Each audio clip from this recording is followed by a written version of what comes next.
In this video, we are going to find a quick solution of how you can resolve the Microsoft Excel can't insert a new cells error, because whenever we try to insert a particular column, just like so, it shows you this message. Microsoft Excel can't insert new cells because it would push non-empty cells at the end of the worksheet.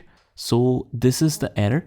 How we can resolve this? First of all, we need to notice that we have some blank rows in between the data. So even if we try to delete that, just like so, let's delete this and let's delete this one as well up till the end.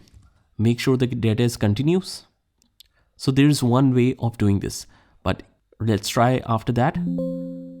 It's showing the same message. Now what we can do is just click on view and click on page break preview. Now, as we can see, we have all the data right here.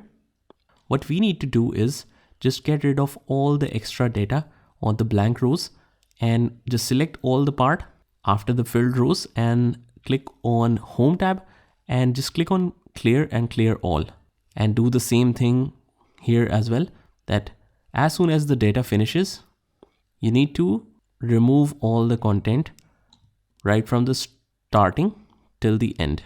So what we need to do is just select one particular column and just hold Control and Shift and just click on the right arrow key, which will take this to the end of the data.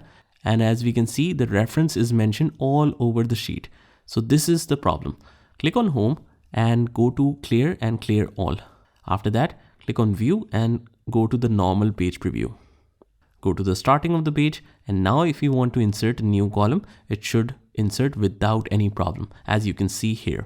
So this is how you can resolve this. I hope you found this video helpful, and if you did, please hit the like button and subscribe to our channel. Also, if you want to learn more amazing tips on Excel, you can join the playlist link in the description, and I'll see you in the next one.